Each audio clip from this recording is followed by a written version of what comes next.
It's our day 2 ng pag-aaral natin ng Statement of Faith. And Sa loob. before we proceed sa ating lesson for today, gusto ko muna i-review natin yung ating napag-aralan from last week. So, last week, dinefine natin yung statement of faith at saka yung importance nito. Statement of faith and what it says about yung need nito sa church. Bakit ba ito kailangan? So, may 4 points tayo na nandyan kung bakit siya necessary sa ating ministry. 1, it protects the integrity of the church. 2, it promotes the unity of the church. 3, it preserves the language of the church. And 4, it protects the future of the church. So, ang pinag-uusapan natin dyan ay because of the teachings ng Scripture at ang purpose ng statement of faith ay bigyan ng summary ang major teachings ng Scripture. It enables the church to prepare yung mga members niya not only na to grow in the faith, but also to protect against false teaching and in learning yung language ng Christianity throughout history. It also protects the future of the church. We take our authority from the Scriptures at ganito po ang sinasabi ni Apostol Pablo regarding sa teaching ministry ng church. Ang sabi po ni Apostol Pablo sa 2 Timothy 1:13-14, what you heard from me, keep as the pattern of sound teaching with faith and love in Christ Jesus. Guard the good deposit that was entrusted to you. Guard it with the help of the Holy Spirit who lives in us. So, yung sinasabi dito ni Paul kay Timothy is to guard the truth. Meron siyang binigay, may binahagi siya kay Timothy. Si Timothy po, siya yung tinuturuan ni Pablo, batang pastor si Timothy, mga around 30 years old. Inassign niya sa Ephesus. At ngayon, sa 2 Timothy, paniwala ni Pablo kasi malapit na siyang mamatay. So, most probably, ma-execute siya. So, pinapunta niya si Timothy sa kanya, and in his letter to Timothy, sabi niya, ito yung bilin niya. Keep as the pattern of sound teaching what you heard from me. Tapos, itong kanyang pinasa o tinuro kay Timothy, sabi niya, guard the good deposit that was entrusted to you. Guard it with the help of the Holy Spirit who lives in us. Hindi lang yun, hindi lang dapat ingatan yung pinasa mula sa Scriptures. Sa 2 Timothy 2:1-2, sinabi rin ni Pablo kay Timothy, you then, my son, be strong in the grace that is in Christ Jesus, and the things you have heard me say in the presence of many witnesses, entrust to reliable people who will also be qualified to teach others. So, hindi lang basta ingatan, kung hindi lang dapat na pinag-aaralan ito rin dapat ay ipinapangaral, tinuturo sa church, and these are to be entrusted to, sabi dyan, the things you have heard me say in the presence of many witnesses. Makita natin dyan na yung pinapangaral, yung truth, ay may public nature. These are to be, ang ginawa ni Pablo, he taught this in the presence of many witnesses. And sabi ni Pablo, teach this also to reliable people who will be qualified to teach others. So, duty talaga ng pastor, duty ng ministry ng church, na ipasa ang teachings ng Scripture to reliable people who will be qualified to teach others as well. Next slide, please. Gusto ko pong i-review rin po natin yung panimula ng ating statement of faith. Ang bawat summary of teaching, usually meron mga preamble. Parang katulad sa Philippine Constitution natin. Ang Philippine Constitution may preamble, pinapakilala nito kung sino yung sumulat, no? Sabi doon, we the sovereign Filipino people, implore the aid of Almighty God. So, pinapakilala doon kung sino yung nagsasalita doon o sino yung nag-draft doon.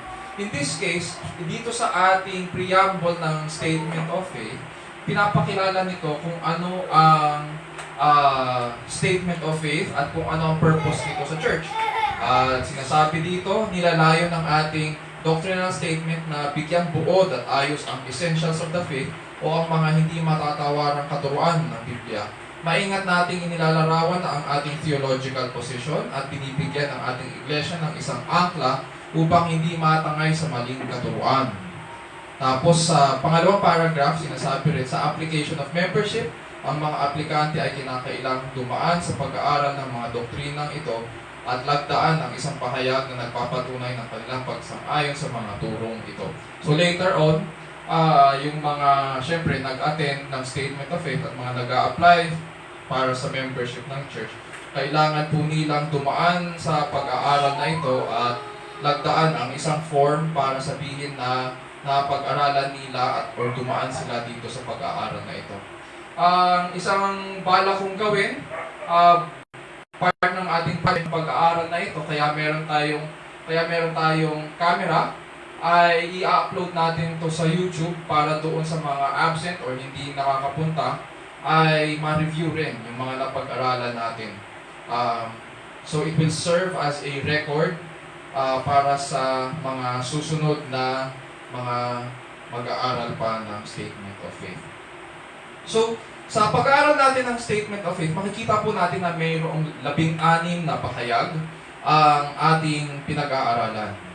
Noong day 1, napag-aralan po natin ang first 7 na articles. Number 1, yung ukol sa banal na kasulatan. Number 2, ukol sa banal na Trinidad. 3, ukol sa Diyos Ama. 4, ukol kay Jesucristo, ang Diyos Anak.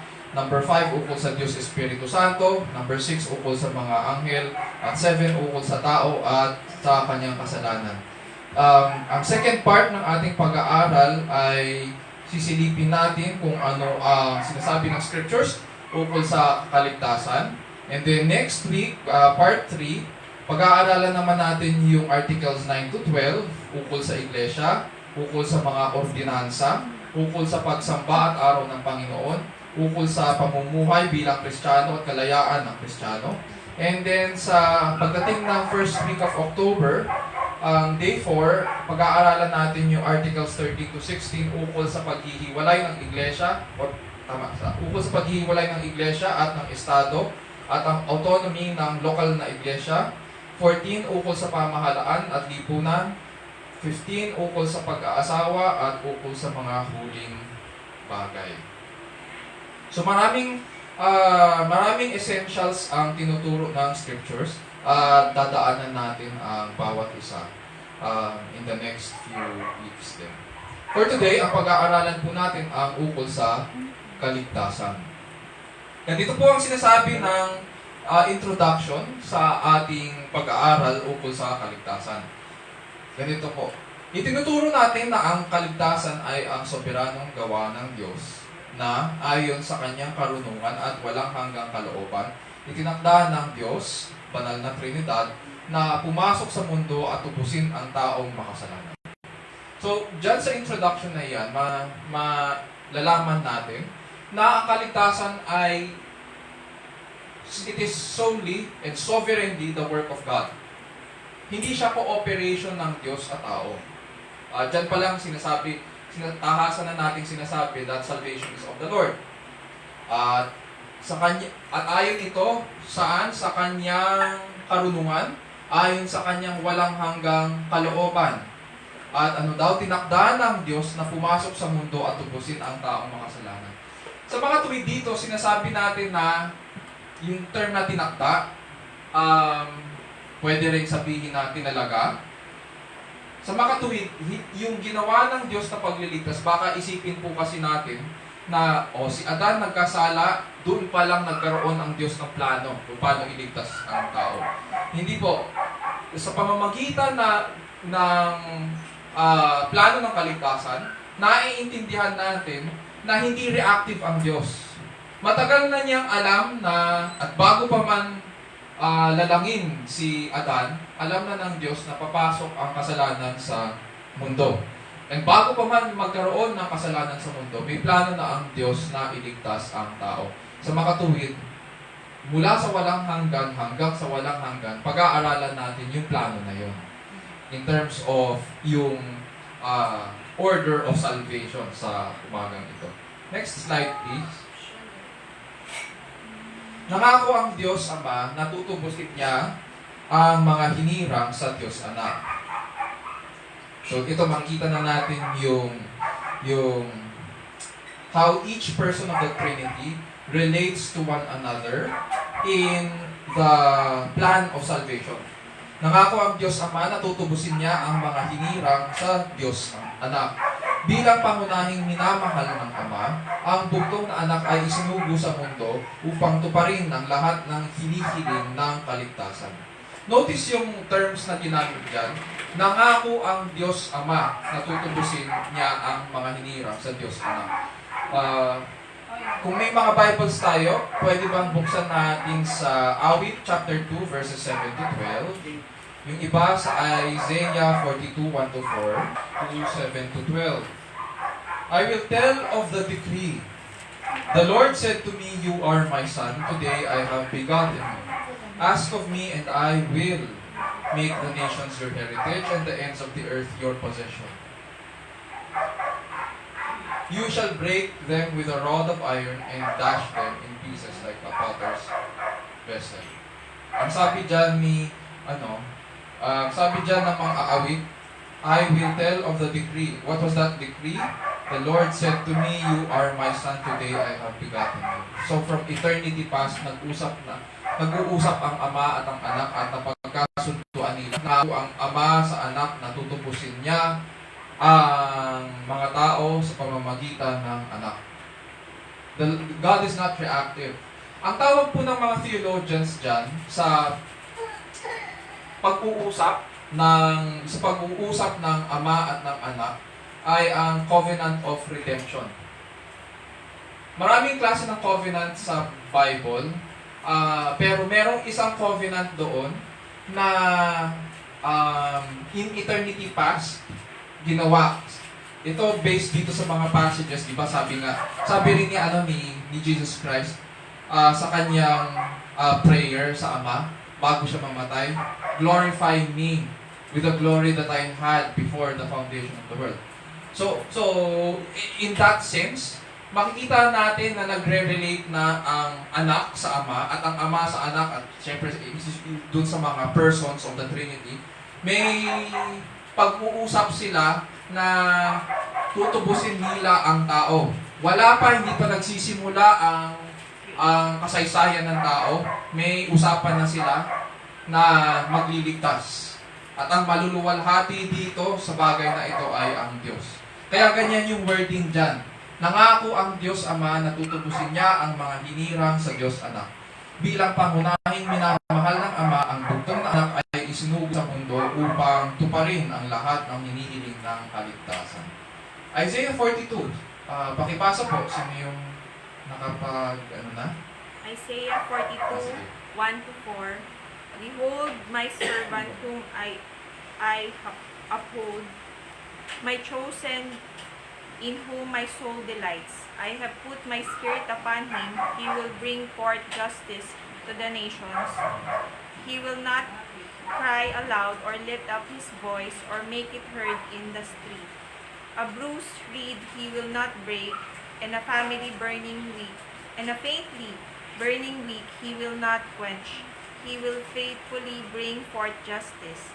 He will not grow faint or be discouraged till he has established justice in the earth, and the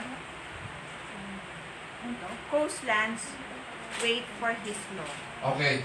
Sino yung nagsasalita dyan? Sa Isaiah.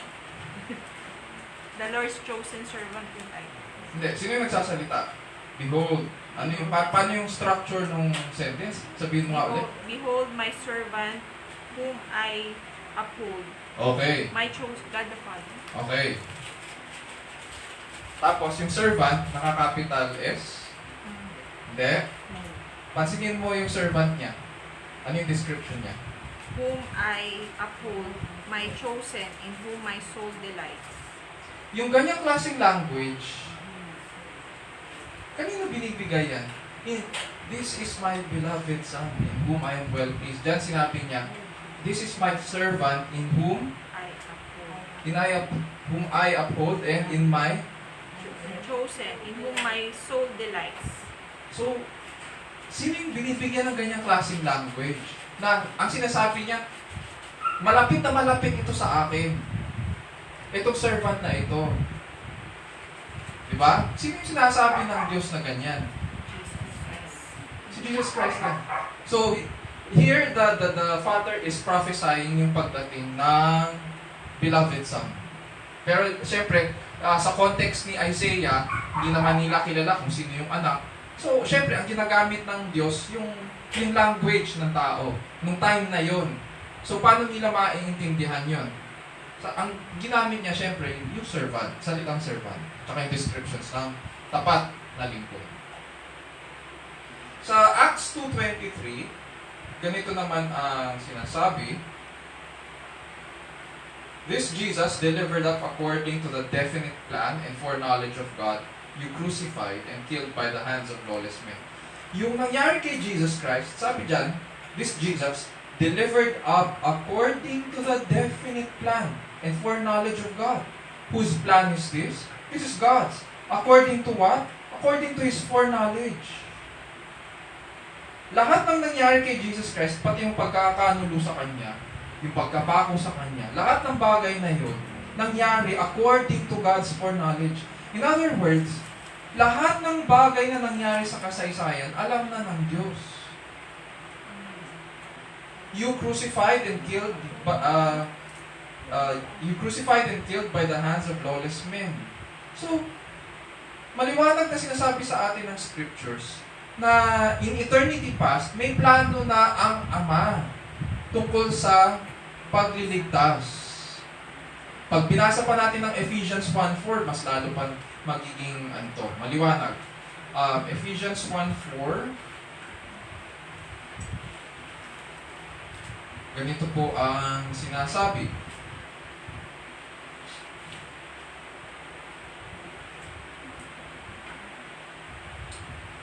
Even as He chose us in Him before the foundation of the world. Ayun mo. Kailan daw tayo hinirang o pinili? Even as He chose us in Him. Sino tong Him? In Christ. Before the foundation of the world. Hindi pa nagsisimula ang kasaysayan ng tao. Hinirang ka na ng Diyos kay Kristo. Make sense? Hindi pa nagsisimula ang time, wala pang space, pero kilala ka na ng Ama at pinili ka na niya kay Kristo. Ano yung direction bakit kanya pinili? Ano yung magiging direction? That we should be holy and blameless before Him. Yun pala. Sa makatuwid, before time began, sa isipan ng Diyos, meron na siyang mga hinirang. Yun yung binigay niya sa kanyang anak. Yung mga hinirang na ito, ano yung kanilang description dyan? We should be holy. We should be blameless before Him. Ganun ang tingin ng Ama sa mga binigay niya sa kanyang anak. Next slide. Sa pagkilos bilang walang hanggang tagapamagitan ng tipan ng biyaya sa pagitan ng Diyos at ng tao, tinutupad ni Kristo ang mga hinihingi ng tipan at nakuha ang lahat ng mga pagpapala ng katubusan para sa bayan ng Diyos. So, dito sinasabi yung role ni Kristo. dahil siya yung dakilang tagapamagitan, natupad niya ang lahat ng requirements ng covenant, ng new covenant. At dahil na-fulfill niya ang lahat ng requirements ng covenant, na-purchase niya ngayon ang lahat ng blessings ng salvation para sa lahat ng mga hinirang. And so, ano ngayon ang result nito? Na inalalapat naman ng Diyos Espiritu Santo sa mga hinirang ng Diyos. Kaya nga, salvation is of the Lord. May blessings na nakamit si Kristo dahil sa kanyang life, death, and resurrection. Itong mga blessings na ito, of course, binubuhos ito ng Diyos at inilalapat sa ating buhay. Pero we cannot claim na tayo lang, minsan kasi ang nangyayari, at hindi natin napapansin, akala natin, kapag nagpipreach, ganito, bilang application, ganito, number 1, number 2, number 3, di ba? Pero, kaya binibigyan tayo ng command to apply. It is because it flows from God's Word. It flows from the good news. Dito sa side naman na ito, in terms of understanding yung role ng Diyos sa salvation natin, yes, ina-apply natin, responsibility natin yun. Pero hindi natin magagawa yun kung hindi gagawin ng Holy Spirit yung role niya. Ang role ng Holy Spirit ay i-apply yun sa buhay natin. Siya yung may responsibility na. That is why mapapansin nyo kapag nagpipreach regarding sa application na natutunan natin sa Scripture, it is always in command form. Mapapansin nyo, it is always in command form. Hindi parang nakikiusap. So, flowing from God's Word into the lives of God's people, ang may responsibility na ilapat ang mga blessings that Christ earned falls on the Holy Spirit. Sampulan natin, John 14:16. Familiar ito. Sabi sa John 14:16, si Jesucristo po yung nagsasalita. And I will ask the Father, and He will give you another helper to be with you forever. Sa ibang versions, helper ba ang gamit? Comforter. Mas madaling maintindihan kung comforter. Yung helper pwede, pero mababaw pa eh. Pag sinabing comforter, maiintindihan natin na tayo yung nangangailangan. Tayo yung may pangangailangan, siya yung mag-comfort sa atin. Nahihirapan tayo sa ating kalagayan, therefore siya yung tutulong sa atin. Tingnan natin. Romans 8:11 naman. Sa Romans 8:11, ganito naman po sinasabi, if the Spirit of Him who raised Jesus from the dead dwells in you. Okay. Himay-himayin lang natin. Mouthful itong sinasabi ni Pablo. If the Spirit of Him who raised Jesus from the dead. Sino tong Spirit of Him? Nandyan si Jesus Christ, patay, muling nabuhay. Yung muling pagkabuhay ni Jesucristo, sino ang nag-cause nun? Ayon kay Pablo, may Spirit of Him who raised Jesus. Sino tong Spirit of Him? In verse 9, makikita natin na ang pinag-uusapan dito ay ang Espiritu ng Diyos. Therefore, ang tinutukoy dito sa verse 11 ay ang Espiritu ng Diyos. Siya ang bumuhay kay Jesucristo mula sa mga patay.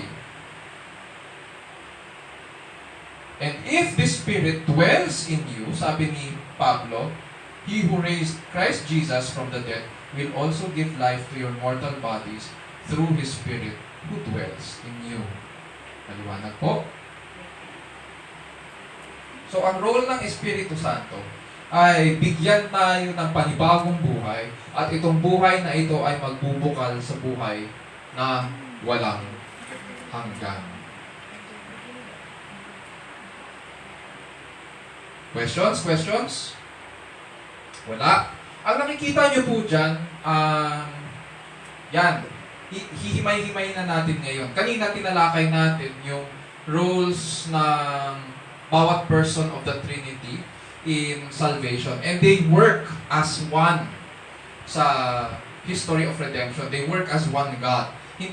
We should not look at it as parang hiwa-hiwalay sila, but rather they work in unity. They work as one God, no?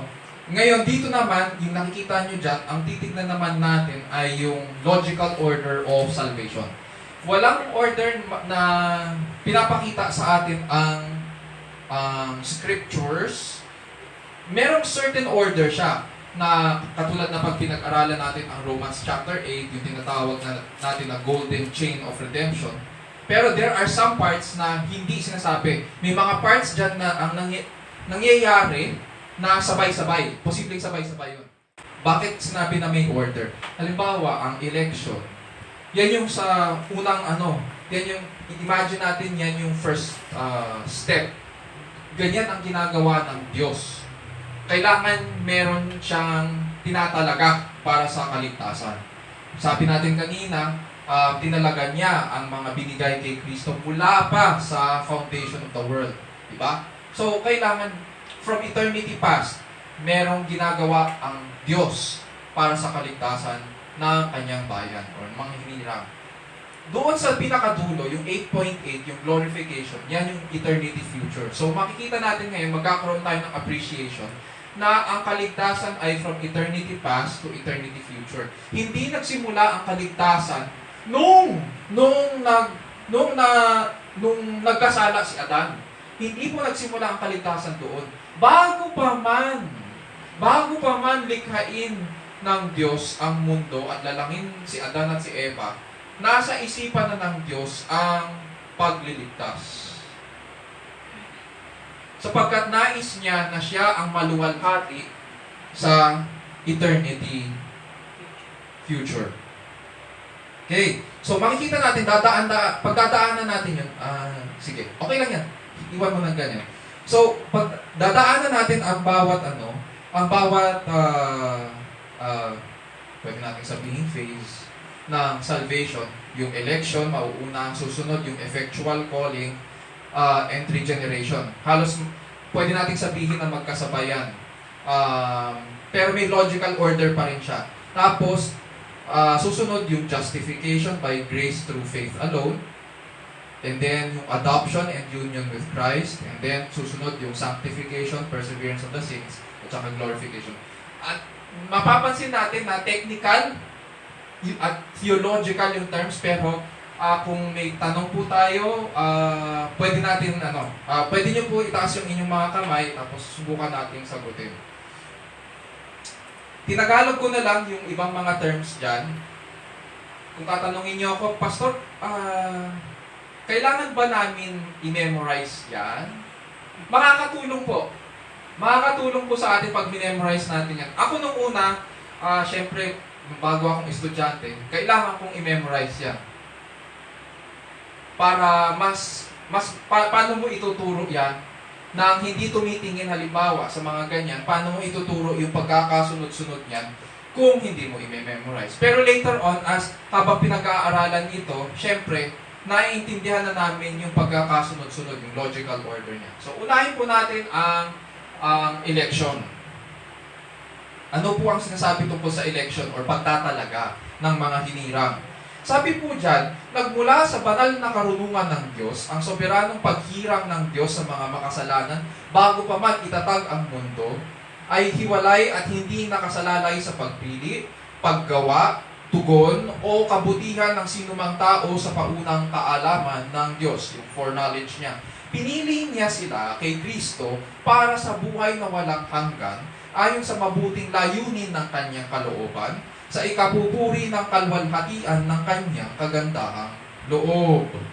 Next slide. Sa kanyang pagpakita ng biyaya, ang mga hinirang ng Diyos na maging katulad ng larawan ng kanyang anak ay pinalaya kay Kristo mula sa pagkaalipin ng kasalanan at dinala sa pagsisisi mula sa kasalanan at pananampalataya kay Kristo. Ganito yan. In other words, ang sinasabi dyan, yung pagtatalaga sa mga hinirang ay hindi nakabase sa kung ano meron tayo. Baka kasi nakarinig tayo o may nabasa tayo na ganito. Kaya tayo pinili ng Diyos kasi nakita, dahil alam naman natin, alam ng Diyos ang lahat ng bagay, di ba? Agree tayo doon. Sinasabi ng scriptures, God knows the end from the beginning. Agree tayo na alam niya lahat. Baka kasi sabihin natin, kaya ako hinirang ng Diyos kasi alam niya na in the future, pipiliin ko siya. Therefore, pinilit niya ako. Mali po yun. There is nothing in us, there is no quality in us that would merit yung election. Ang election ng Diyos ay unconditional. Hindi sa atin nakaangkla yun. Walang kinalaman sa ating gawa, walang kinalaman sa ating talino, walang kinalaman sa ating pagiging makadiyos. Yun nga, di ba? Salvation is of the Lord. So, saan nakasalalay ito? Sa Kanyang biyaya, sa Kanyang kalooban. Hindi dahil nakita niya, dahil sumilip siya sa corridors of time, at nakita niya na gagawa tayo ng desisyon para sa ating pananampalataya. Hindi po. Hindi. Ang basis ng kanyang paghirang sa atin ay ang kanyang kalooban. Kaya ganyan yung pagkakasabi dyan. Hindi nakasalalay sa pagpili, paggawa, tugon, o kabutihan ng sino mang tao sa paunang kaalaman ng Diyos. Kasi kapag ganun ang nangyari, edi ibig sabihin, ibig sabihin, ang basis pala ng kaligtasan ko, yung ginawa ko in the future. So yun, nakasalalay pala ang pagliligtas ng Diyos sa akin, sa ginawa ko. Patay na. No! We do not find that in the Bible na sumilip siya in the corridors of time, tapos pinili tayo dahil at some point in the future, mag-respond tayo sa Kanya in faith. We do not find that in the Scriptures. Bagkus, ang makikita natin sa Scriptures ay mula sa walang hanggang nakalipas, kilala na niya tayo. So, ganun siya. Kaya, ganyan yung pagkaka-structure ng katuruan. Pinili niya sila kay Kristo para sa buhay na walang hanggan. Balikan lang natin yung Ephesians. Nung binasa natin kanina. Ephesians 1:4-6. Bilang paalala.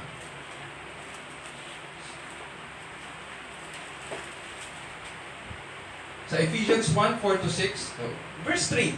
Verse 3 na lang. Sabi ni Pablo, Blessed be the God and Father of our Lord Jesus Christ. Ang tinutukoy yung Ama, at ang pinipraise ni Pablo yung Ama, who has blessed us in Christ with every spiritual blessing in the heavenly places.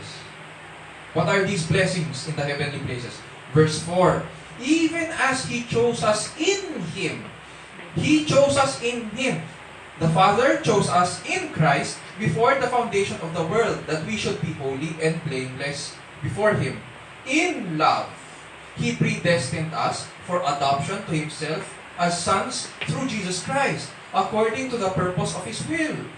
Verse 6, to the praise of His glorious grace with which He blessed us in the Beloved. Yung Beloved dyan, ang tinutukoy pa rin ang tinutukoy dyan, oo. Now, question. May tinukoy ba dyan tungkol sa, may sabi ba dyan tungkol sa sumilip ang Diyos? At nakita niya na pagkatapos mag-preach sa'yo, tatanggap ka sa Kanya? Wala! Ang sabi dyan, pinili niya tayo kay Kristo. He chose us in Christ. He chose us in Him before the foundation of the world, that we should be holy and blameless before Him. He predestined us for adoption to Himself. Ito, adoption ang pinag-uusapan dito, yung direction ng predestination papunta sa adoption, as sons through Jesus Christ, according to the purpose of His will. According to the purpose of His will. Walang kinalaman sa sa katangian natin o sa gagawin natin sa magiging desisyon natin. Wala. Kaya nga, pag nalaman natin ito, hindi lamang tayo namamangha, nakahumble din tayo. Bakit? Alam ng Diyos na makasalanan tayo. And yet, pinili ka niya, hinirang ka niya para maging kabahagi ng kaharian. Pinili niya sila kay Kristo para sa buhay na walang hanggan. Ang pinag-uusapan pa lang natin, yung pagpipili, yung pagtatalaga, yung paghiram. Hindi pa natin pinag-uusapan yung ginawa ni Kristo. Alam ko, most probably baka yun yung konteksto rin na iniisip ng iba sa atin, especially sa worship team, kasi ang minamagnify natin si Kristo. Pero hindi pa natin pinag-uusapan si Kristo. Alam ng Ama, sabi natin kanina, alam ng Ama na mamamatay si Kristo, alam ng Ama in eternity past na ipadadala niya ang kanyang anak at nagkasundo na sila in eternity past na ganun ang gagawin. Ngayon, ang pinag-uusapan naman natin dito, yung tatanggap ng blessings of salvation. Sino sila? Sinasabi dyan, may mga hinirang ang Ama na makasalanan. Mula sa mga makasalanan, may pinili siya at binigay niya sa kanyang anak para tubusin. Ganyan ang kagandahang loob ng Diyos. Next slide. Meron akong dyan. May nakita akong post mula kay Brian and Bobby Houston. Kilala pa natin to? Mga nasa worship team, kilala nyo? Kilala nyo yan! Yan yung mga head pastors ng Hillsong Church. At ang sinabi nila sa kanilang post sa Facebook, love and grace are Christ-like qualities. Judgment, accusation, and self-righteousness are not. The elect, unelect themselves by their fruit. Sabi ni Brian Houston. Wala na ngayon si Brian Houston tinanggal na siya sa Hillsong Church. Daming pinagagawa kasi, which reflects upon the church. Sabi niya, the elect, unelect themselves. Really? Pwede mong kontrahin ang ginawa ng Diyos? Ikaw na tao? Ikaw na langgam? Kaya mong kontrahin? The elect, unelect themselves by their fruit? Of course not. You cannot. And so, false teaching. False teacher yan.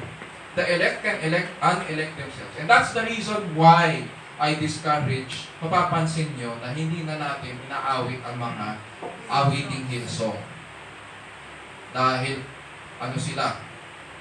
Very much, into sa mga ganyang klaseng mga teaching. On election, ito naman, baka meron din kasi tayong idea na ang mga goats ay pwede maging sheep later on. Diba? Sa Matthew, may sinasabi ang Panginoong Jesus na pagdating o pagbalik niya, hihiwalayin niya yung mga goats at saka yung mga sheep. Baka meron tayong konsepto na yung mga dating goats pwede maging sheep. No. God does not seek for goats to turn them into sheep, but seeks for sheep which were His own before time began. Mapapansin natin sa parable of the Good Shepherd, hindi goat ang hinahanap niya. Ang hinahanap niya yung sheep niya. Kasi hinirang na niya yun. Oo, matigas ang ulo ng sheep. Pero hindi sila goat. Okay, maliwanag po yan. Questions? Yes. Pastor, may narinig lang ako kasi dati. Ganyan sa election kasi napakahirap natin may pinili nga ang Diyos. May nagtanong is, paano ko malalaman na pinili ako ng Diyos? Paano ko malalaman kung pinili ako ng Diyos? Ano yan? Makikita natin yan later on sa susunod na mga slides. Susunod na mga slides kasi makikita natin yung display ng pagpili sa iyo ng Diyos sa buhay mo. So, hold that thought. Tapos, i-remind mo ako mamaya kung nasagot natin yung tanong mo. Pero pag-uusapan natin yun sa mga susunod na slides. How itong paghiram sa iyo ng Diyos, paano ito lumalabas sa iyong pamumuhay. Okay? Meron pang questions? Okay. Sige, tuloy natin. Ang susunod na ating pag-aaralan ay ang effectual calling. Papasok na tayo sa kasaysayan ngayon. Where we will be going down to earth, into history. Kanina, eternity past. Ngayon, bababa na tayo sa creation at saka sa history ng tao.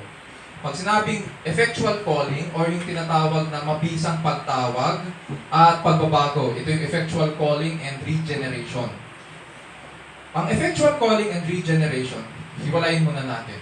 Sa effectual calling, yaong mga tinalaga ng Diyos sa walang hanggang nakalipas ay tinawag niya na may banal na pagtawag. So makikita natin ngayon, yung acts ng Diyos ay very much connected sa yung nakikita natin na nangyayari sa buhay ng mga mananampalataya dito. Very much connected sa ginawa niya in the past. Those whom God elected, He calls. Yun yun. Yun yung sinasabi ng teaching na to. Lahat ng mga tinalaga ng Diyos sa walang hanggang nakalipas kay Kristo, siya ang kanyang tinatawag. Anong tinatawag? Tinatawag niya sila sa pamamagitan ng Ebanghelyo. So, yaong mga tinalaga ng Diyos sa walang hanggang nakalipas ay tinawag niya na may banal na pagtawag sa kanyang tinakdang panahon sa pamamagitan ng pangangaral ng Ebanghelyo ayon sa kanyang banal na layunin at biyaya na pinagkaloob sa kanila kay Kristo Jesus mula sa walang hanggan. Yun yun. Yung nakakonect siya sa election. Ang tawag na ito ay gawa ng Diyos na ilapit sa kanyang anak ang mga patay sa kanilang mga pagsalangsang at kasalanan at ibigay sila sa kanya. Napag-aralan natin last week na ang isa sa mga larawan sa atin ng scriptures ay patay sa kasalanan, bulag, di ba? Bulag sa katotohanan. Ngayon dito makikita natin kung tayo ay patay sa kasalanan, how is it na kapag narinig natin yung gospel, tinatanggap natin? Kung patay pala tayo, halimbawa na lang, kausapin niyo po yung mga nandun sa puntod. Pag kinausap niyo, sumasagot po ba? Pag sumagot, anong gagawin niyo? Tatakbo. O, di ba? Tumatakbo tayo. Kasi, ang tamang experience, hindi sasagot ang patay. So, ang isang patay, kung siya'y patay, wala siyang kapangyarihan sa sarili niya na tanggapin ang Ebanghelyo. Maliwanag. Wala siyang kapangyarihan sa sarili niya. Wala siyang kakayahan, wala siyang lakas. Patay yan eh. Patay sa kasalanan. Therefore, hindi yan tutugon. Oo, sa buhay natin, naririnig natin yung Ebanghelyo. Naririnig natin yan. Pero bakit mayroong mga ilan na kapag narinig ang Ebanghelyo, tumutugon? Bakit? Why is it when we hear the gospel, our hearts suddenly beat and are captivated by the beauty of God's holy plan? Why? It's because God is calling you. Kung ano yung kapangyarihan na ginagamit ng Diyos nung likhain niya ang kalawakan, yun din ang kapangyarihan niya para tawagin ka mula sa mga patay. Kaya effectual call siya eh. Ang sinasabi ng effectual call, sige, kahit susunod na slide. Patay sa espiritu at walang kakayahang tumugon, ang mga tinawag ay binuhay kasama ni Kristo. Yan yung tinatawag natin na regeneration. Binuhay sila sa mga patay. Kaya sila nakakatugon dahil binuhay sila. Hiningahan sila ng Diyos ng panibagong buhay. Kaya ngayon, yung Ebanghelyo para sa kanila is the most sweetest thing. It is the most sweetest thing that they have ever heard in their life. Kaya sila nakakatugon ay dahil binuhay na sila kasama ni Kristo. Ito ay isang soberanong paggawa ng Diyos na lihim na binibigyan niya ng bagong espiritual na buhay at isang bagong puso ang mga tinawag. Binigyan niya tayo ng bagong puso, bagong kalikasan, bagong pag-iisip. Next slide. Tinatawag din itong muling kapanganakan. Yan, di ba? Tinatawag din itong, yung regeneration ay o pagbabago.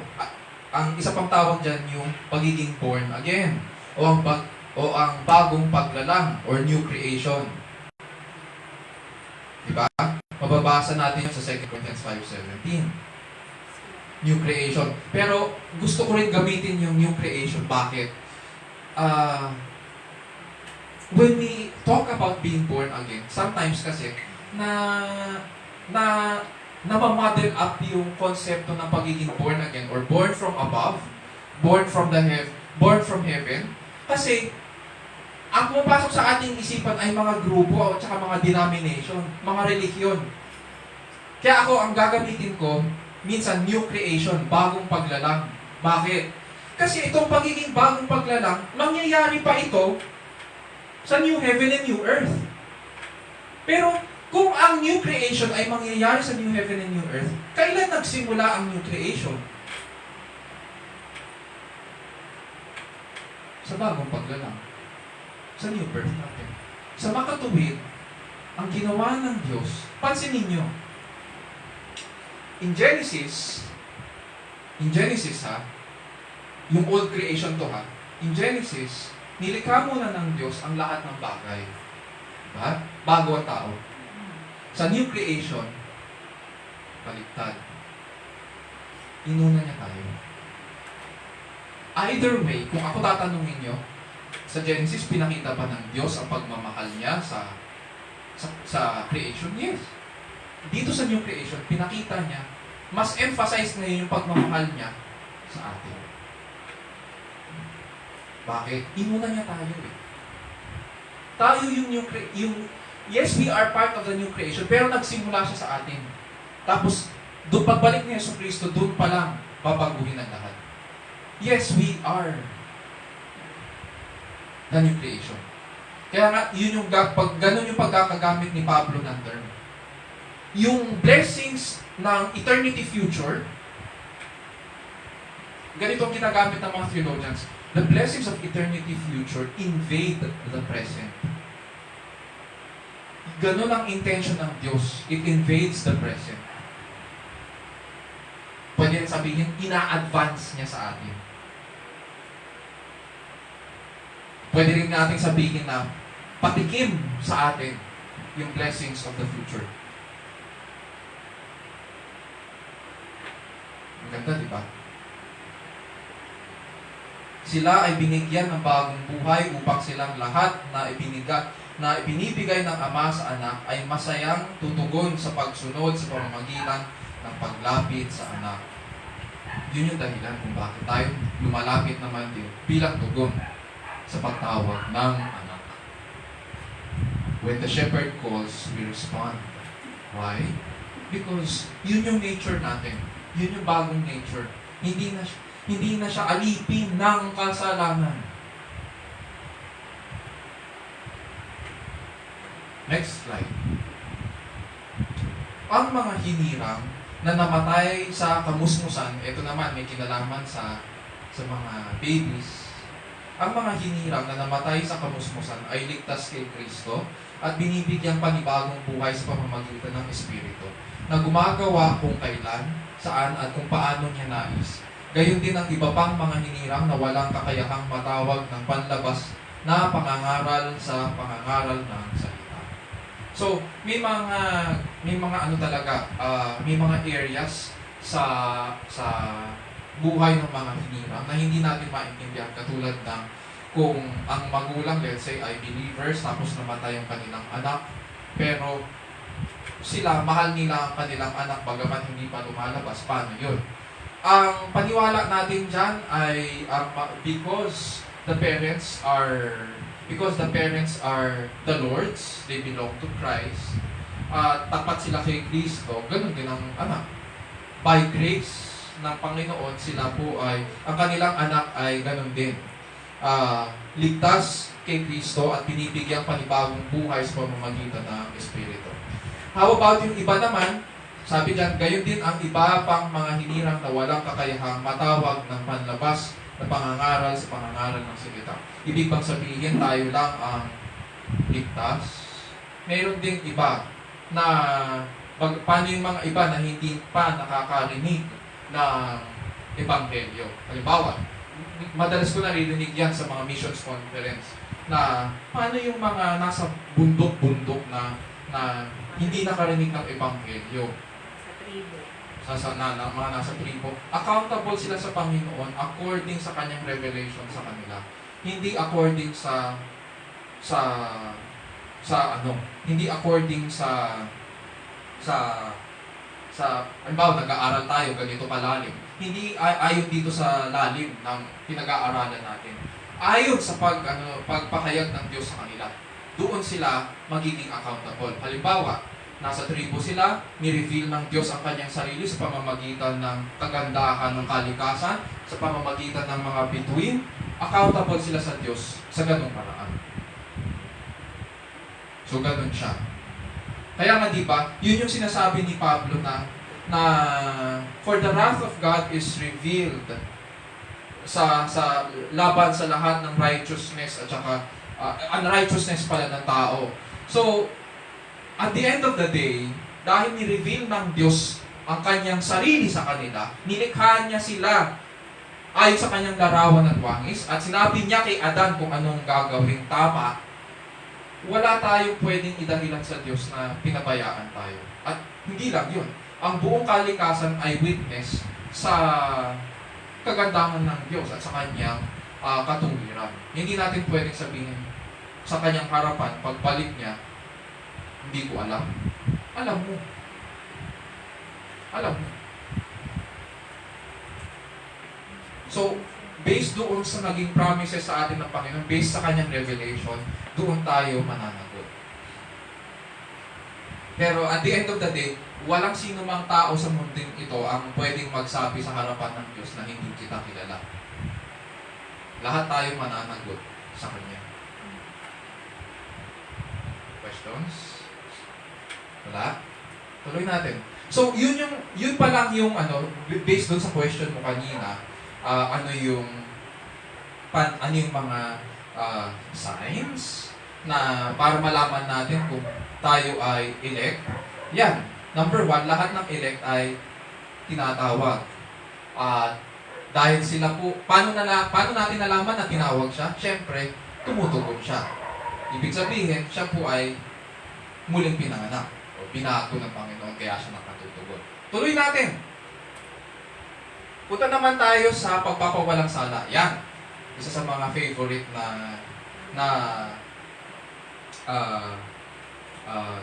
topics in salvation. Justification by faith, by grace through faith, by grace alone, through faith alone, in Christ alone. Ang pagpapawalang sala sa biyaya ng Diyos lamang sa pamamagitan ng pananampalataya lamang. Sinasabi dyan, yung mga tinawag ng Diyos, siya rin niyang inuturing na matuwid. So lahat na tinawag ng Diyos, yung effectual call, tinawag niya kay Kristo, lahat sila ay kanyang pinapawalang sala o binibilang na matuwid kay Kristo.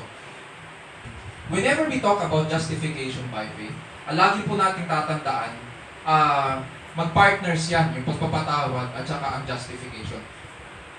Huwag po natin iiwan yung isa at saka yung isa. Laging yan, tandem yan.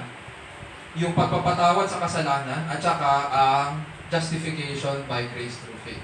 Yamang ang lahat ng tao ay nagkasala at hindi nakaabot sa kalwalhatian ng Diyos. Alam natin yan, di ba? That is Romans 3:23. Walang sino mang tao sa pamamagitan ng kanyang sariling mga gawa o katuwiran sarili ang mapapawalang sala sa harapan ng Diyos. Makikita yan sa Galatians 2:17 at saka 3:11. Next slide, please. Ang pagpapahayag na matuwid ay makatuwirang, ito na, dinidefine na natin, kaninong gawain ba ito? Sa tao ba o sa Diyos? Sabi sa scriptures, ang pagpapahayag na matuwid ay makatuwirang gawain ng Diyos na humihiling na ang bintang ng lahat ng ating mga kasalanan ay ibilang kay Kristo. Uulitin ko, lahat ng bintang ng lahat ng ating mga kasalanan, mga hinirang, ay ibilang kay Kristo at ang pagbuhos ng paghatol ng Diyos sa anak para sa atin. At ang katuwiran ni Kristo ay ibilang naman sa atin. Mamaya, para mas maintindihan natin, meron akong illustration dyan mamaya. mapapansin natin, hindi siya katulad ng yung doctrine ng Roman Catholicism. Ang sinasabi nila kasi, minana natin yung kasalanan ni Adan. Diba? Sa mga Katolik, kung minamana natin ang kasalanan ni Adan, saan dumadaan ngayon ang kasalanan? Spiritually ba? Biologically ba? Sa dugo? Sa pamamagitan ng reproduction? Question mark yun. Basta ang gamit nilang salita ay minamana. Ngayon, dahil minamana, nabanggit ko kanina sa message natin, dahil minamana ngayon ito, ang ginagawa daw ng Diyos ay ini-infuse yung kaluluwa natin sa pamamagitan ng bautismo. So, ini-infuse sa atin yung righteousness ni Kristo para maging malinis tayo doon sa original sin. So, binubuhos na ngayon yung righteousness ni Kristo sa ating kaluluwa. Pero, para mag-take effect yun sa buhay natin, kailangan mag-cooperate tayo sa Diyos sa pamamagitan ng ating gawa. Nalito na tayo? Kahit ako nalilito sa turo nila. Sa biblical justification by faith, ang tinuturo nito, ito ay gawain ng Diyos. Hindi tayo makikipag-cooperate sa Diyos. Gawain niya ito, siya po ang matuwid ng hukom. At ang hiling niya ay mahatulan ang lahat ng makasalanan. At ang lahat ng nakay Kristo ay maibilang na matuwid. Mapatawad at maibilang silang matuwid.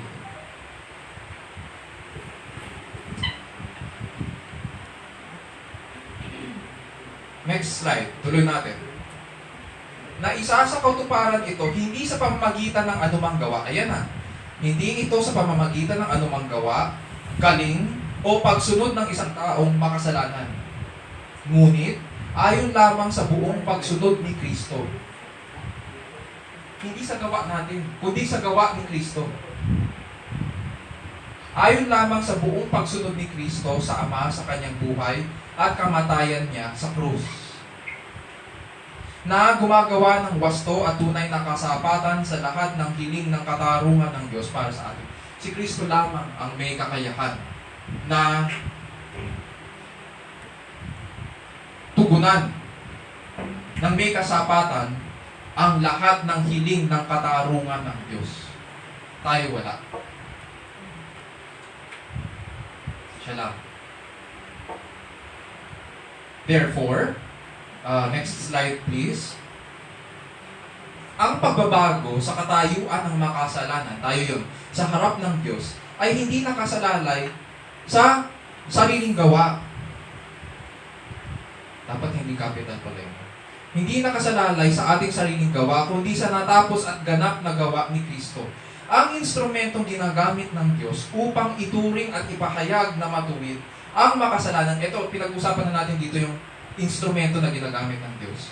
Ang instrumentong ginagamit o yung tool, yung means ng Diyos upang ituring at ipahayag na matuwid ang makasalanan ay ang pananampalataya kay Kristo lamang, na kasama ng pagpapawalang sala ay kaloob ng Diyos. Both yung justification by faith, yung forgiveness, at saka both yung faith itself, yung pagtugon natin sa kaloob ng Diyos, ay lahat ito ay pagpapala ng Diyos, lahat ito ay mula sa Diyos. Kaya ang Diyos ay makatarungan at nagpapawalang sala sa may pananampalataya kay Kristo Jesus. Tanong mo kanina, paano ko malalaman na ako ay elect? In this case, tanungin natin, paano ko malalaman na ako ay pinawalang sala?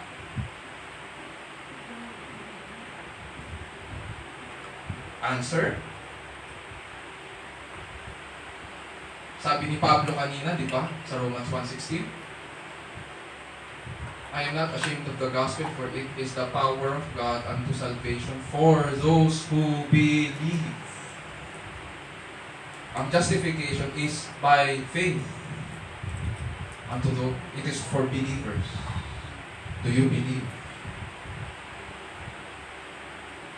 Nagpapatuloy ka ba kay Kristo?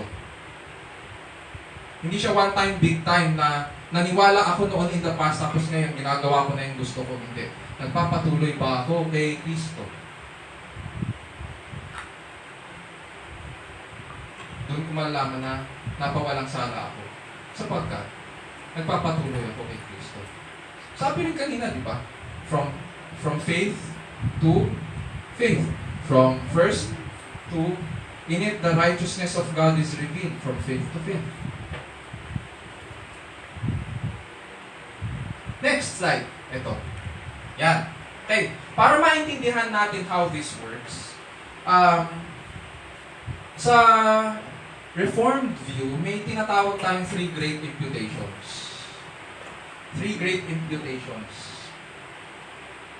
Sa Genesis 1:26 to 28 at saka Genesis chapter 3, mababasa natin na nilalang ng Diyos ang tao sa kanya, larawan at wangis, at binigyan niya ng responsibilidad ang tao na alagaan ang daigdig at pamunuan ang iba't ibang mga pamunuan, di ba? Yun yung blessing niya sa tao at the same time yun yung responsibility ng tao. Yun yung role ng tao dito sa mundong ito. And then, ang nangyari nung Genesis chapter 3, makikita natin na sinuway niya ang Diyos, hindi niya ginawa yung dapat niyang gawin. In what sense, hindi niya ginawa? Dapat pamunuan niya ang kanyang asawa. Hindi niya ginawa. Dapat pamunuan niya yung ahas. Hindi niya rin ginawa. Nandun lang siya sa tabi. Hinayaan niya yung asawa niya, nakausapin yung ahas. Hinayaan niya yung ahas, naging lang yung kanyang asawa. Imbis na supilin niya, hindi niya ginawa. So nakatayo lang siya doon, nanonood lang siya. Hanggang sa later on, sa kakapanood niya, binigay ng kanyang asawa yung bawal na bunga. Kinagat na niya, kinain na niya. So, doon nagkasala ang tao. So, basically dyan, ang pinag-uusapan natin dyan ay ang, yes, God created man in His image. Walang kasalanan ng tao sa simula. Nang lalangit ang tao, wala siyang kasalanan. And therefore, hindi natin pwedeng sabihin na ang kasalanan ay mula sa Diyos. Because in our very nature, nilalang tayo ng Diyos na walang kasalanan. Pero, dahil pinili nating suwayin ang Diyos, sa atin nagmula yun. Okay? Next. Dahil si Adan po ay ang ating tinatawag na head, siya ang kinatawan ng buong sangkatauhan sa harapan ng Diyos. Ang kasalanan ni Adan ay binibilang sa lahat, sa buong sangkatauhan. Hindi sinasabi ng Bible na kung ano yung kasalanan niya, kasalanan mo rin yun. Hindi. Ang sinasabi ng Bible, binilang sa'yo yung pagkakasala niya. Binilang. So, just as Adam was guilty, because you are Adam's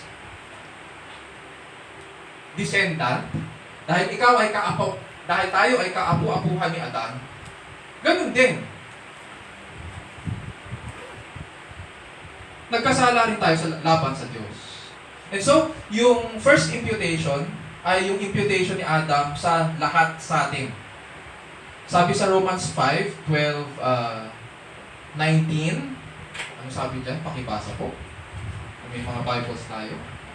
Through the one man's disobedience, the many were made. Pakilakasan po. Sige. For us, through the one man's disobedience, the many were made sinners. Okay. Kay Adan yun, di ba? Tapos tuloy sa 19. For as through the one man's disobedience, the many were made sinners. So 12. Therefore, just as the one man sin entered into the world, and death through sin, and so death spread to all men, because all sinned. See yung resulta ng kasalanan ni Adan. Kumalat na sa buong mundo. Tapos sabi sa 19, for as through the one man's disobedience, the many were made sinners. So, yun yung tinatawag natin na doctrine of imputation of Adam's sin. So, maliwanag yan. Yan yung first great imputation. Next. Ano ba yan? Isaiah 53 ba yan?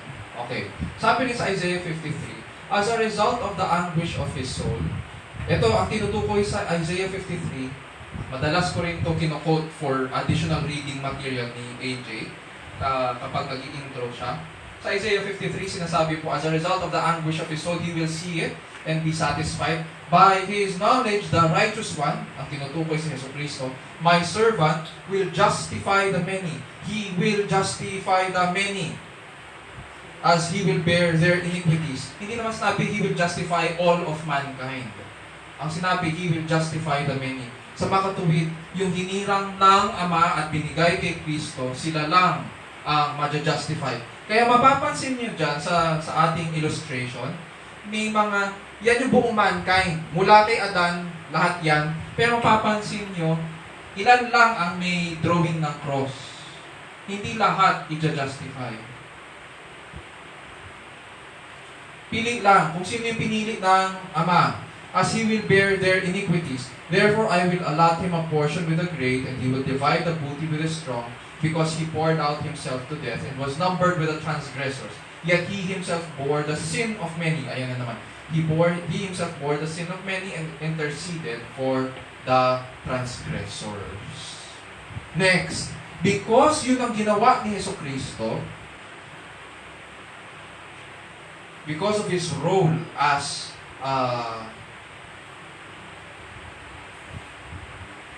being yung tagapamagitan. Siya yung nag-intercede sa atin between God. Tayo yung mga transgressors eh. Siya yung pumapagitna sa atin at sa Diyos. Ang sabi sa second great imputation, yung kasalanan natin ay binibilang kay Kristo. Bagamat wala siyang kasalanan, ibinibilang sa Kanya. Bakit? Kaya nga siya bumaba bilang tao eh. Yun yung purpose niya. Bagamat hindi siya nagkasala, pero kasunduan nila ng Ama na akuin niya ang kasalanan natin.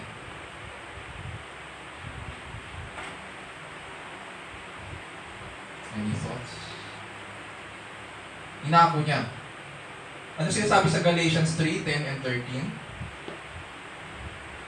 For as many as are of the works of the law are under a curse, for Mm. it is written, cursed is everyone who does not abide by all things written in the book of the law. Cursed be everyone who does not abide by all things. Written in the book of the law, Mm. to perform them. Christ redeemed us from the curse of the law, having become a curse for us. For it is written, curses everyone who hangs on a tree. Oo, prophecy yun sa Old Testament. Cursed is everyone who is hanged on a tree. Pero, how can you curse Christ? Hindi naman siya nagkasala. Pero, and yet, yung curse natin, pag sinabing curse dyan, sinumpa kasi. Pag sinabing sinumpa, hiniwalay ka eh. Bakit? Ano yung definition niya ng curse dyan? Cursed be everyone who does not abide by all things written in the book of the law and do them. In other words, kaya tayo sinumpa kasi sinira natin ang kautusan. Lahat ng tao sinira ang kautusan ng Diyos. At dahil sinira natin yun, dapat lang tayo sumpain. Pero anong nangyari? Lahat ng hinira o tinalaga ng Ama at binigay kay Kristo sa walang hanggan, na siyang tinawag niya sa kasaysayan upang tumugon sa Ebanghelyo, sila ngayon ang pinawalang sala kay Kristo. Ang kanilang kasalanan ay pinatong sa kanyang balikat para siya ang tumanggap ng parusa para sa atin. Next slide, please.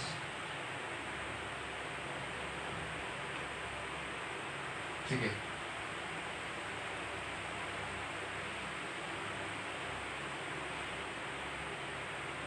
Ang third great imputation.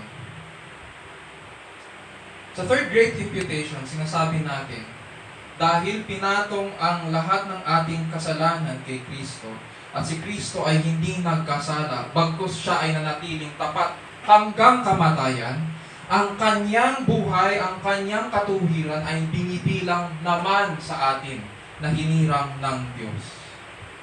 See? inako ni Kristo ang ating kasalanan sapagkat binilang ang ating kasalanan sa Kanya. Ngayon naman, siya naman, yung Kanyang buhay at Kanyang katuwiran, yung Kanyang pagsunod sa Ama, ay binibilang naman din sa atin. Sabi sa Romans 5:18-19, ganito ang pagkakasabi.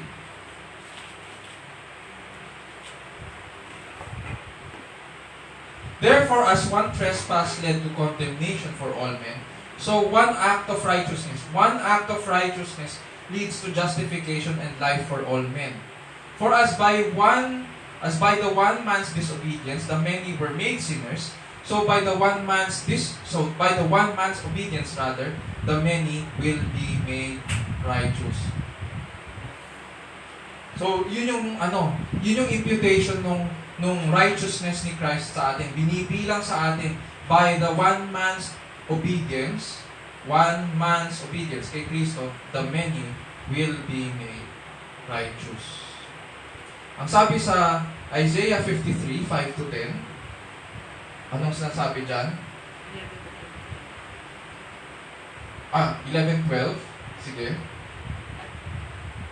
As a result of the anguish of his soul, he will see it and be satisfied. By his knowledge, the righteous one, my servant, will justify the many, as he will bear their iniquities. Therefore, I will allot him a portion with the great, and he will divide the booty with the strong, because he poured out himself to death and was numbered with the transgressors, yet he himself bore the sin of many and interceded for the transgressors. Next. Questions?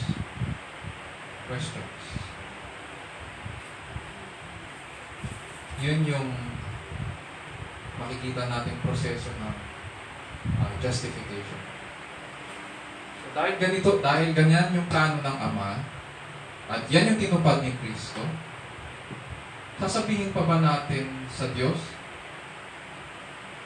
bigyan mo ako ng isa pang pagkakataon, gagawin ko, tutuparin ko, susunod ako. Ganun ba? O tatanggapin mo itong kaloob niya? Ang dapat dyan, ang dapat na tugon lang dyan ay tanggapin. By faith. Receive it by faith. Yun mo. Kasi sapat yung ginawa ni Kristo. Sapat at ganap. Wala tayong maaaring idagdag dyan. Wala tayong maaaring i-improve din dyan. Sapagkat yan lang, dyan nalugot ang Ama. Yan yung kinalulugdan niya. Questions? Wala? Tuloy tayo. Punta tayo sa adoption and union with Christ. Lahat ng mga pinawalang sala o binilang na matuwid kay Kristo ay kinukupkop, nagiging bahagi ng kanyang sambahayan at pakikiisa kay Kristo. Sinasabi dyan, yaong mga hinirang ng Diyos mula sa walang hanggan upang maging banal at walang kapintasan sa kanyang harapan ay tinalaga niya para kupkupin sila sa kanyang sarili bilang kanyang mga anak. Bagamat likas sa atin ang pagsusuway, pinagkaloob ng Diyos ang pagkukupkop sa kanyang minamahal na anak ng walang bayad sa atin bilang patunay ng kanyang kagandahang loob. So, ganun din, ang ginagawa ng Ama ngayon, lahat ng pinawalang sala at binilang na matuwid sa kanyang anak ay kanyang kinukupkop. Ginagawang bahagi ng kanyang sambahayan bilang patunay ng kanyang kagandahang loob. Next slide please. Tinubos tayo sa krus, pinatawad ang ating mga kasalanan at pinakipagkasundo tayo sa kanyang sarili at inihayag sa atin ang kanyang pag-ibig at mabuting kalooban upang ang mga sumasampalataya kay Kristo ay mabigyan ng karapatang tumanggap ng lahat ng pagpapala na nakalaan sa mga anak ng Diyos. Pasimplihin natin. Kung ikaw ay anak ng hari, ano ang isang pagpapala bilang anak ng hari? Bukod sa bibigyan ka ng bagong pangalan, of course. Kasama yung pangalan. Ano ba ang pagpapala bilang anak Yes, noong unang panahon magayon, yung pagiging tagapagmana. Kaya kinukupkop ang isa sa mga main tawag mo dito, characteristics ng isang anak ay siya po ang tagapagmana. Bukod sa siya ang may karapatan na magkaroon ng pangalan ng kanyang ama, siya rin po ang designated na heir or tagapagmana. And in this case, tayo ang tagapagmana ng lahat ng pagpapala ng Diyos. Dahil kinupkup niya tayo. Hindi lang yon. Next slide please. Tingnan natin yung mga pagpapala. Ang mga pagpapala ng pagiging anak sa pamamagitan ng pagkukupkup ay kinabibilangan ng mga sumusunod. Panibagong kalikasan mula sa Diyos para sa maka-Diyos na pamumuhay. Pangalawa, taglay ang larawan o wangis ng anak. Pangatlo, dala ang pangalan ng Ama. Pang-apat, ang mga minamahal ng Diyos. At lima, na tinatahanan ng Espiritu ng kanyang anak. Next slide, please. Ang Espiritu ng pagkukupkop. Hindi lang yon. Patuloy na pag-iingat, aliw, at provision, physical provisions, pag-iingat, pamana ng mapahak ng itasan mula sa Diyos at mga kasamang tagapagmana ni Kristo. Yun yung pinakahuli. Si Kristo siyempre ang bugtong na anak, and therefore siya yung magmamana ng buong kaharian. Pero dahil tayo ay pinili niya at kinupkup niya kay Kristo, kung ano ang inilaan kay Kristo na kaharian, yun din ang ating mamanahin. Next slide. Sa pagkukupkup, lahat ng mananampalataya ay nagtatamasa ng pagkakaisa kay Kristo. Ang mga sumasampalataya sa Kanya ay spiritual na kaisa kay Kristo. Sa bisa ng ugnayan natin kay Kristo, tayo ay inilalapit sa pagsasama ng Ama at ng Anak. At sa pagsasamang ito, tayo ay ginawang pagsasama ng mga banal. So, yun yung dahilan kung bakit tinatawag tayong saints. Fellowship of the saints. Dahil kasama tayo sa fellowship ng Ama at ng Anak. Being reconciled to God through Christ. Questions? May questions po? May tanong? So, yun yung adoption and union with Christ. Punta tayo sa sanctification. Magkaiba po ang justification, magkaiba ang sanctification. Both theological and technical terms. Ang justification, makikita po natin ay one time. Ang justification ay one time act ng pagbibilang na matuwid sa mga banal. Dito sa sanctification, ito po ay progressive. Buong buhay. So, ang tanong mo kanina, paano ko malalaman na ako ay elect o ang isang tao ay hinirang kay Kristo? Siyempre, makikita natin na tumugon siya sa Ebanghelyo. Tinanggap niya ito ng may pananampalataya. At ay tinanggap niya ng may pananampalataya, siya ay pinawalang sala. Hindi lang yun. Namumuhay siya na parang na alam niya na siya ay kay Kristo. At siya ay tagapagmana ng kaharian. Therefore, that signifies yung adoption and union with Christ. Now, hindi siya isang beses lang na ganon. Consistent siya. Dahan-dahan siyang lumalago, dahan-dahan siyang nag-uugat sa salita, tapat siya kay Kristo, sumusunod siya kay Kristo. Yun yung sanctification process. Pag sinabing sanctification, ang bawat araw, ang bawat problema sa kanyang buhay ay pagkakataon para lumago kay Kristo. Yaong mga hinirang ng Diyos na maging banal at walang kapintasan kay Kristo, mula pa nang itatag ang sanlibutan, ay tinalaga niya sa takdang panahon na maging katulad ng larawan ng kanyang anak. So, lahat ng nangyayari sa buhay ng isang mananampalataya ay ginagamit ng Panginoon para hulmahin tayo sa larawan at wangis ni Kristo. Next slide.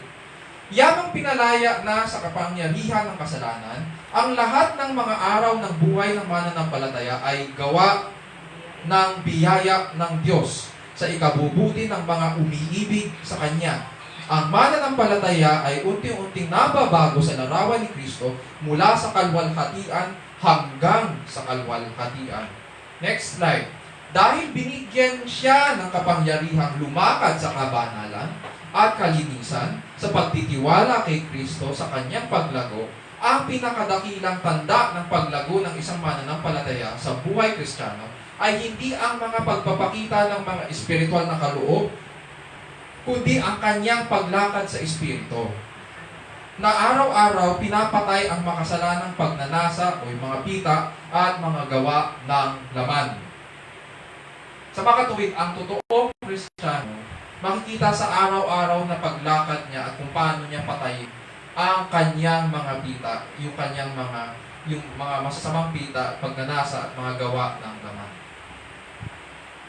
Makikita mo siya, malalaman mo kung paano siya mag-isip. Ang binavalue ba niya ay si Kristo, yung mga bagay na mahalaga kay Kristo, o ang binavalue ba niya ay yung kanyang mga pagnanasa. Yun yung sa sanctification. Questions? Questions. So, ibig sabihin, Pastor, yung sanctification, yung pang-araw-araw nating pamumuhay bilang Kristiyano. Yeah. Na doon tayo nakikipaglaban sa ating mga kasalanan. Yes. Tama. So, in short, kung hindi natin, yung dati nating gawa, ay hindi natin binabago. Hindi. Mali ang mo. Tama ba yun? Mali ang perspective mo. Pag sa sanctification, gawain ito ng Diyos. Okay? Nag-shift ka kasi, shift mo doon sa responsibilidad mo. Hindi ko sinasabi na wala tayong responsibilidad. Meron tayo. Pero sa sanctification process kasi, yung responsibilidad nasa perspective ng Diyos. Ano ba ang responsibility ng Diyos dito? Ang responsibility ng Diyos, lahat ng tinawag ng Ama at binigay kay Kristo ay pinawalang sala at lahat ng pinawalang sala ay kanyang pinapaging banal. So, yung process na yon ay pang-araw-araw. Buong buhay yon ng mananampalataya. Huhulmahin siya ng Ama sa larawan ni Kristo. So, yun yung responsibility ng Diyos. Now, sa buhay naman natin, anong magiging itsura nun? Sa buhay natin anong magiging itsura nun? Well, makikita na lumalaban ka. Hindi ka bumibigay. Oo, minsan nagkakasala ka, pero hindi ka namumuhay sa kasalanan. Hindi ka pumapayag na matangay ka. Meron kasi ilan sinasabi, ay Kristiyano ako, tapos dumaan lang ang bagyo, natangay na. Eh hindi, bakit ganon? Akala ko ba Kristiyano ka, bakit naging katitisuran ka na? Hindi pwede yun. Kung ikaw ay tunay na kay Kristo, makikita sa buhay mo na lumalaban ka. Na may paninindigan ka kay Kristo. Kasi sinasabi mo may pananampalataya ka eh. Eh di subukan ng pananampalataya na yan. At yung pagsubok na yun, hindi one time yun. Maraming beses yan susubukin para lumago ka kay Kristo.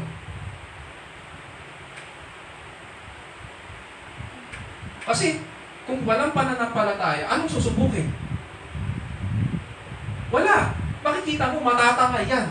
Pero kung makikita mo na lumalaban,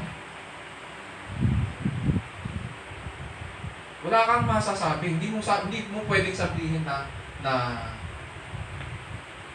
tapos nakikita mo na lumalago sa pananampalataya. Hindi mo pwedeng sabihin na hindi siya Kristiyano. Kasi lumalaban eh. Kahit ano kahirap yung pagsunod ni Kristo, maano siya eh. Naninindigan eh. So ganun ang natanong mo kasi kung anong itsura sa buhay natin. Pero ang pinag-uusapan pa lang natin dito yung yung ministry ng Diyos. May tanong po ba?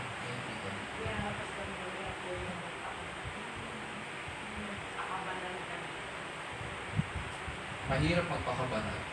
Ay, oo! Mahirap maging Kristiyano talaga. Sabihin mo lang sa kapwa mo, alam mo, hirap magpakabanal. Tataasan ka kaagad ng kilay. Anong tingin mo sa sarili mo?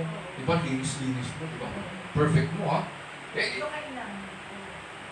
Pero kasi, ang hindi nila maintindihan kasi, gawain ng Diyos ang pagpapaging banal. Hindi sa atin.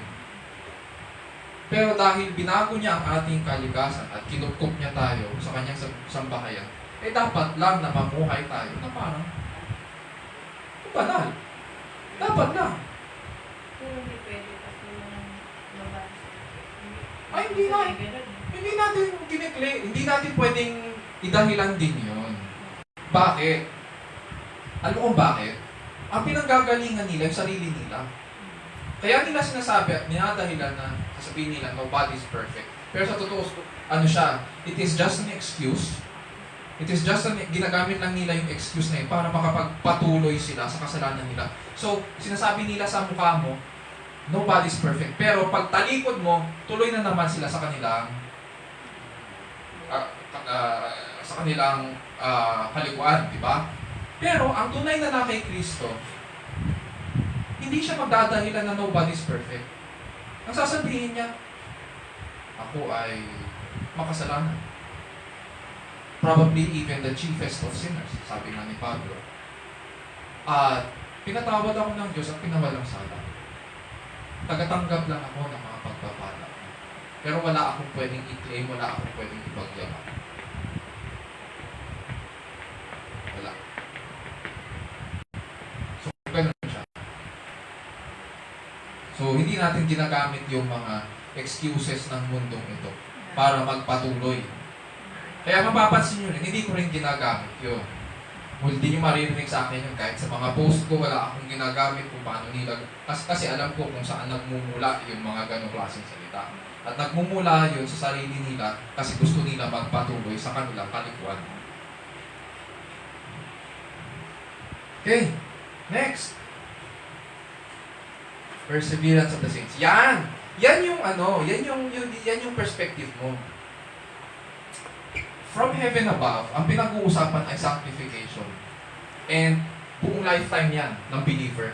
Dito sa baba, sa lupa, ang ang patunay niyan ay yung perseverance of the saints. Sige, next slide please.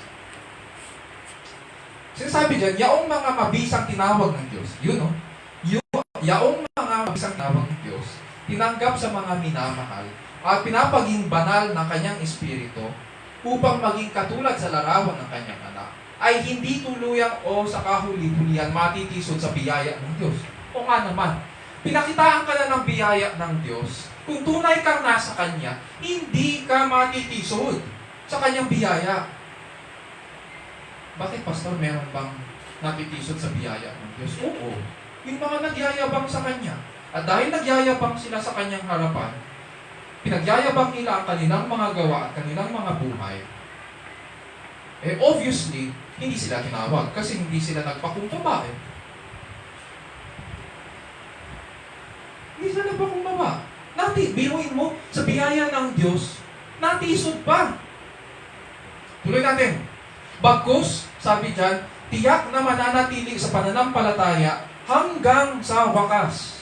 So hanggang sa katapusan ng kanilang buhay, hanggang sa bumalik ang Panginoong Jesus, mananatili sila sa pananampalataya. Next slide please. Ang pananatili ng mga banal ay hindi nakasalalay sa kalooban ng tao, ngunit nakasalalay ito sa Diyos na hindi nagbabago ng naghirang sa kanyang bayan sa buhay na walang hanggan, sa gawaing tagapamagitan ng anak. Yun. So maliwanag, saan ito nakasalalay? Hindi sa kalooban ng tao, ngunit nakasalalay ito sa Diyos na hindi nagbabago, na naghirang sa kanyang bayan sa buhay na walang hanggan, sa gawaing tagapamagitan ng anak, at sa pamamagitan ng nananatiling presensya ng Espiritu sa buhay ng mananampalataya. Next slide please. Upang ang mabuting gawa na hinanda ng Diyos sa kanyang mga hinirang ay malubos sa araw ng Jesucristo. So, yun. So, ang purpose, makikita natin dito sa lupa, nagpapatuloy siya. Yan, ang tawag doon sa pagpapatuloy na yun ay ang perseverance of the saints. Sa langit, makikita natin ang Diyos, sinasanctify niya yung saints, sinasanctify niya ang lahat ng mga hinirang, lahat ng mga pinawalang sala. Progressive yun. Mag-grow sila in the faith. Dito sa baba, makikita natin sa lupa, makikita natin dahil ang kalooban ng Ama ay mag-grow sila kay Kristo, dito sa lupa, makikita natin naninindigan sila kay Kristo. Sabi dyan, upang ang mabuting gawa na hinanda ng Diyos sa kanyang mga hinirang ay malubos sa araw ni Kristo. So, nag-grow sila. Yun ang kalooban ng Ama. Next slide. Ang mga mananatili hanggang wakas sa pangalan ni Kristo at magtatagumpay ay tatanggap ng patunay na maging mga anak ng Diyos at ng pamana ng buhay na walang hanggan, kalwalhatian, karangalan, kapayapaan at autoridad sa mga bansa.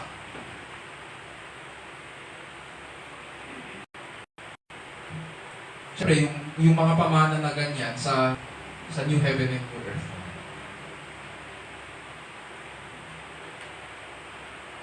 Questions?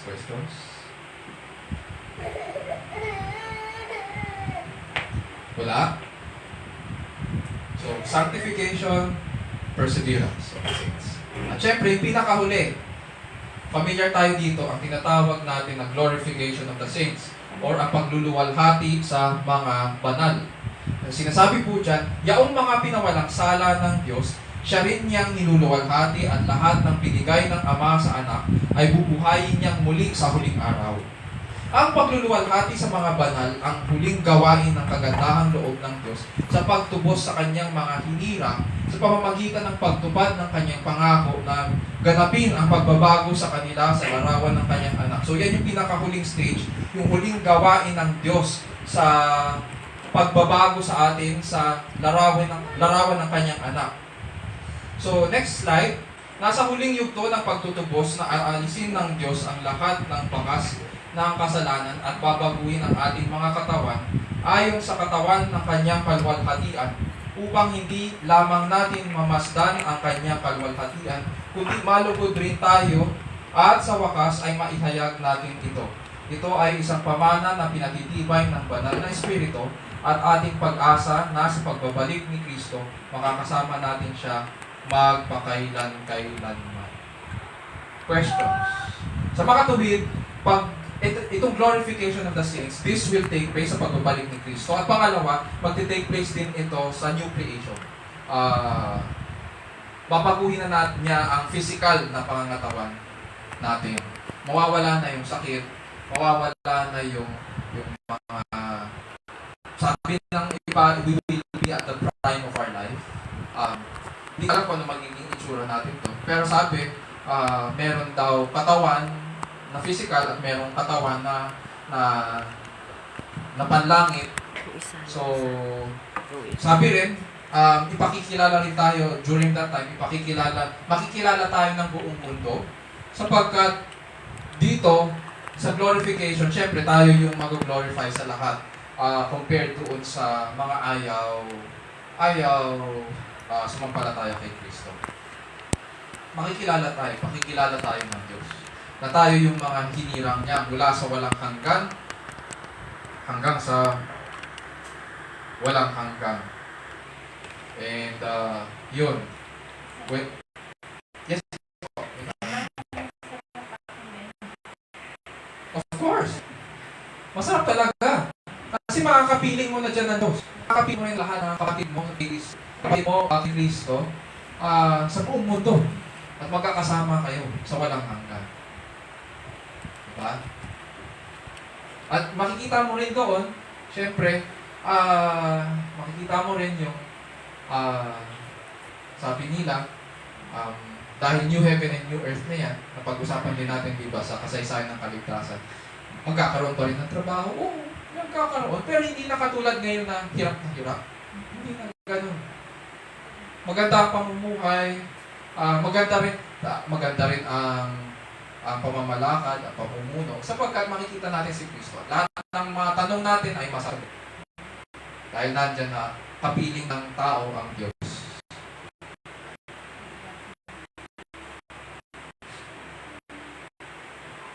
Wala na yung ambas ng sanangan, wala na yung kahirapan, wala na yung sakit, di ba? Sa Book of Revelation, di ba, He will remove every tear from our eyes, and every sorrow. Wala na yun. At pupurihin natin siya, luluwalhatiin natin siya sa walang hanggan. Questions? So makikita natin na napakaganda at napaka-comprehensive ng ni-reveal ng scriptures ukol sa kaligtasan, plano ng kaligtasan ng Diyos mula sa walang hanggang nakalipas papunta sa walang hanggang hinaharap.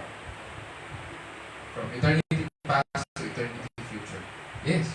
So, Pastor, habang hinihintay natin ang Panginoon sa muling pagbabalik niya, tayong mga Kristiyano, ano yung dapat natin gawin? Anong dapat natin ginagawa? Ang dapat natin ginagawa ay yung binigay niya sa ating mga yung ayon sa ating mga kaloob according to the abundance of His grace that He has given us. We are supposed to use that for two things. Nakikita ko. For one, we are supposed to use it for His honor and glory, for worship. Number two, for ministry. Whether that ministry be inside the church or sa labas ng church, kung saan niya tayo dalhin. Diba? Ministry na yon ay gospel ministry.